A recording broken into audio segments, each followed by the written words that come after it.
Welcome back, everyone. Michael here with Offshore Citizen. I have over the last while been talking to clients a lot about two specific countries in Europe. These are Portugal and Cyprus.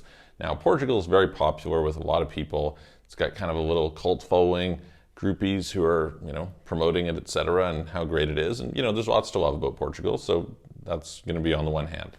The one that I've probably been talking about more than many people is Cyprus. And Cyprus, again, has, there's good things to like, there's always trade-offs with different places. But these two places, I think, are in many regards quite comparable to each other. And as a result, I figured I would take a bit of time today and explain to you a comparison between Cyprus and Portugal and how they might apply to you, whether, which one might be best for, of course, you can go for vacation purposes, but also for as a place to live. So that's what we're going to dive into today. Before we get started, if you haven't already, please hit the subscribe button, nail the notification bell, hit the all notifications so you don't miss out on any of our future videos. Go and check out some of our others. We produce lots of great content for you every single day. I hope that helps. And if you'd like help with international tax optimization, relocating, getting residencies and citizenships, forming companies, opening bank accounts, all those types of things, please reach out to me. You can book a call, calendly.com/Michael-Rosmer. There's a link in the description below, or send us a message to our website, offshorecitizen.net and offshorecapitalist.com. Okay, so Portugal, Cyprus, both in the EU. Notable difference immediately, Portugal's not an island, Cyprus is an island. And Cyprus is not Schengen, okay? This is a pretty major factor. Now, as a place to move, just if I was purely looking at a long-term plan, there's an immediate bias towards Portugal because of the fact that I can fairly easily and clearly move towards citizenship. If I compare with Cyprus, the path to citizenship is much worse, largely, arguably, because of the fact that they had a citizenship by investment program, and countries that have citizenship by investment programs don't like to give up their citizenship easily in other ways. Otherwise, what's your incentive to buy their program? They no longer have that program, and we'll see how things change over time. This being said, both are, that kind of gives you some idea in that regard, right? It's pretty easy to go and get residency in Cyprus. Depending, they have sort of a golden visa program of their own. I've done a video on it previously. Actually, I have a few videos on some of their programs, Regulation 6.2 and Category F visas, so you can go and check those out. In Portugal, you've got golden visa programs, you've got D7, you've got a variety. There's a few options for getting into either one. So we can usually arrange for most people to go to one or to go to either one, depending on their circumstances. Okay, so in that sense, fairly straightforward. I would say it's easier to relocate to Cyprus. They make it easier, but then again, the flip side is, you have a trajectory that's going to take you somewhere a little bit better in terms of citizenship, or at least it's easier to get citizenship in Portugal. So that's a bit of a trade-off. As far as geographic location, mostly you would argue that Portugal has slightly better geographic location. They're both reasonable, but if you look so Cyprus is in the Mediterranean, it's kind of nested down by Turkey, which means that it's a longer flight to access places like London and Paris and Barcelona and the different hubs that you might want to go to, as compared to Portugal, which is very close to London, very close to Paris, very close to Barcelona. Then it's right on the Atlantic, so you can fly really quickly and easily over to the US. And so from just a connection standpoint, somewhat better located for Portugal than it is for Cyprus. Something to be aware of, right? Next, if we're talking about things to do, well, Portugal's a much bigger country, right? There's just more space, more going on, more people, more history, more culture, etc. Not to say that you can't enjoy yourself and there aren't things to do, etc. in Cyprus, but Cyprus is an island, it's a relatively small island, and there's good stuff going on there, but there's just less. So culturally, especially I think as a tourist, people would tend to prefer Portugal and go that route. Also, just culture, etc. And I think this is part of the reason why Portugal has been quite attractive to people. Okay. This being said, you know what? Lots to love as a tourist or somebody visiting Cyprus, and this is where we start to get into some interesting things. Like the Mediterranean is way better than the Atlantic for the most part. Okay, granted, best waves in the world for surfing in Portugal. You can get the most insane waves. I invite you guys to go and check online and see some of the videos of these massive massive waves, just insane. Nazaré area, just like nuts, right? At the same time, the water's cold, right? The water is not nice in Portugal compared to Cyprus. Cyprus, you can be there in November and the water is like great in November. It is probably some of the best environment from that standpoint. Some people might think that it's too hot, right?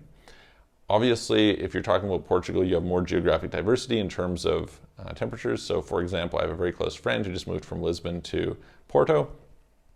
And he commented, he says, Lisbon, 29 degrees during the summer. He likes that. Now he's dealing with like 23, 24 degrees.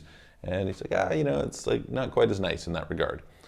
That being said, for some people, they like the ability to escape the heat and go there. If you're in Cyprus, you don't have that same ability, right? You're much more constrained. If you like the heat, you like the sun, you like the summer, wonderful, great.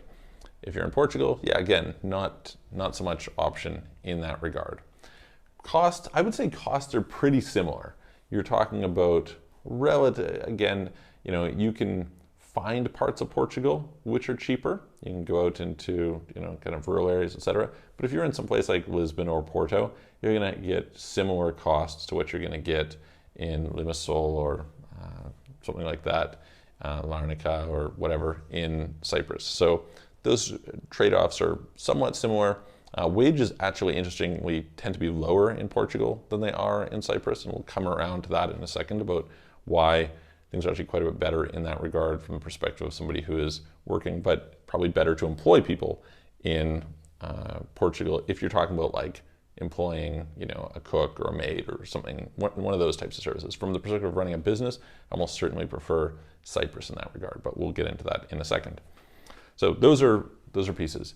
In terms of English, if you care about speaking English, I would say that Cyprus is somewhat better. English is close to a first language in Cyprus. Technically it's Greek, but that being said, lots of English in Cyprus. If you go to Portugal English is pretty good. Definitely lots of English there, but I would say it's not quite as good as it is in Cyprus. That's kind of my observation comparing the two. So something to keep in mind. Both obviously have a certain Southern European culture to them. So, you get a little bit more of a Greek influence if you're talking about looking at Cyprus. You also have the Turkish influence because you have the Turkish side of the island. And so, pros or cons, depending on what it is that you like in that regard. It's probably a little bit easier to get around driving in Cyprus because, there's less people, there's less traffic, there's all these things. So it's pretty accessible. On the flip side, Portugal, if you're talking about things like not needing a vehicle, you could be in some place like Lisbon and do quite well, whereas it's pretty difficult to get by without a vehicle in Cyprus, in my experience. So again, pros and cons, depending on what it is that you're trying to look at in terms of lifestyle. What about taxes? So Portugal famously has the non-habitual residency regime. For 10 years, you can pay no tax on foreign dividends, royalties. You can pay 20% tax on earned income, but then you end up with socials, which kind of messes that up. You can have 10% tax on pensions. It's decent. A lot of people like it because crypto has been largely untaxed there. So, something to consider. This being said, this is not nearly as good as what you can get in Cyprus, or not nearly as clean with their non-dom program. So with the non-dom program, you can pay no tax on dividends. You can pay no tax on salaries from jobs that you work 90 days or more outside of the country. There's no tax on the sales of securities, so that's really good. So from a capital gains standpoint, much better than Portugal. This program lasts for about 17 years, 17 or 19, I always get confused. And this other one lasts 10 years. After the 10 years, Portugal's terrible for tax. Like, you just might as well leave. And which, by the way, plays an interesting role in asking the question of, what is going to happen as more and more people kind of get through their golden visa and the NHR starts to expire for them. What will happen to the population? It'll be an interesting question, right? Cyprus, on the other hand, 12.5% corporate tax rate, even if you're local, let alone if you have foreign companies or you have a non-resident company or things like this. So that's very favorable. There's no dividend withholding tax. That's good. Portugal, okay, you're talking about, it's like a corporate tax rate of 22%. So you're saying, okay, not terrible, but definitely not great. You've got lots more, like I said, like socials and things like this are an issue.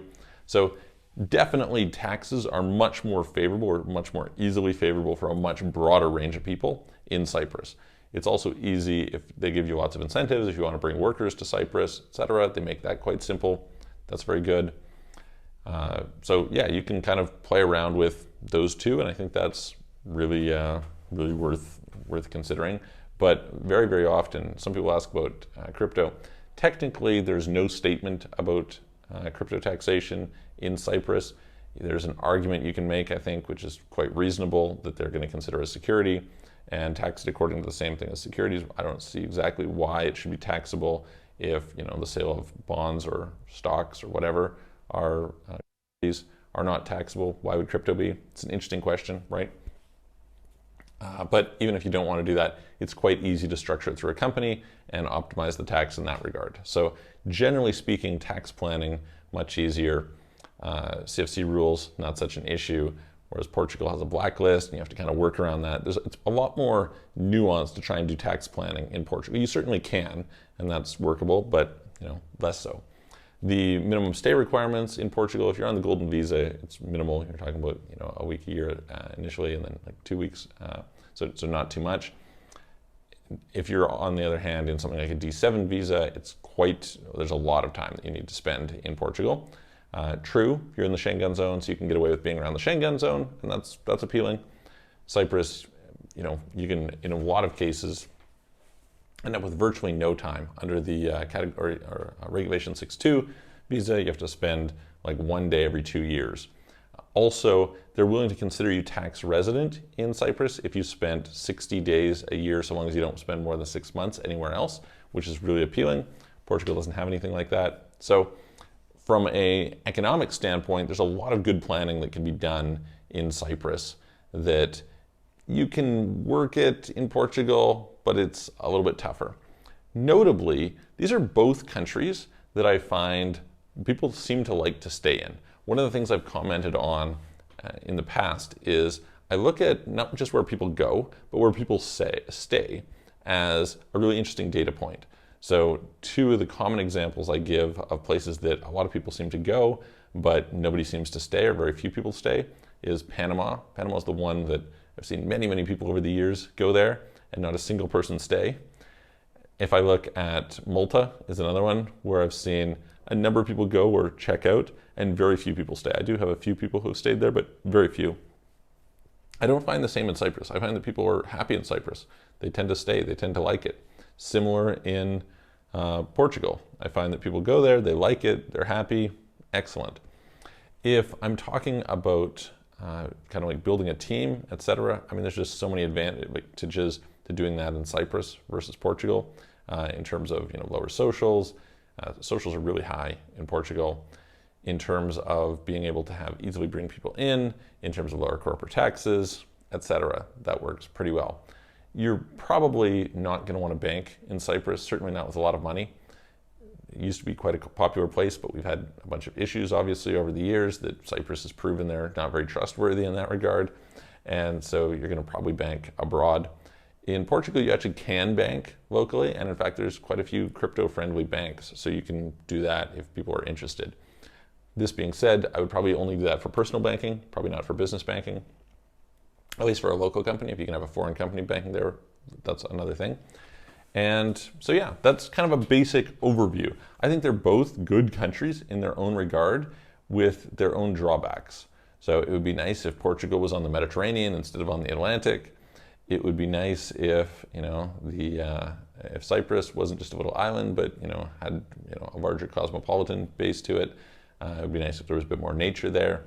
It would be nice if Portugal didn't have quite so many little issues to try and navigate with respect to their tax system. In particular, it'd be nice if they didn't have all these socials. That would be an issue.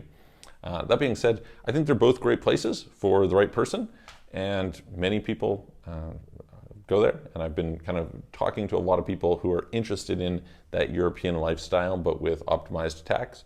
about these two places as places that might work for them. If you're looking for something longer term that's going to be kind of a pathway to the Schengen zone, then I think there's a strong reason to favor Portugal in that regard. But if you're already an EU citizen, it might make a lot more sense to go and be in Cyprus. So anyway, trade-offs depending on, I think go and visit both of them. They're great, especially in the summer. Let me know what you guys think about both of them in the comments below. And if you have any questions, put them there as well. I'm going to look forward to seeing you on the next video.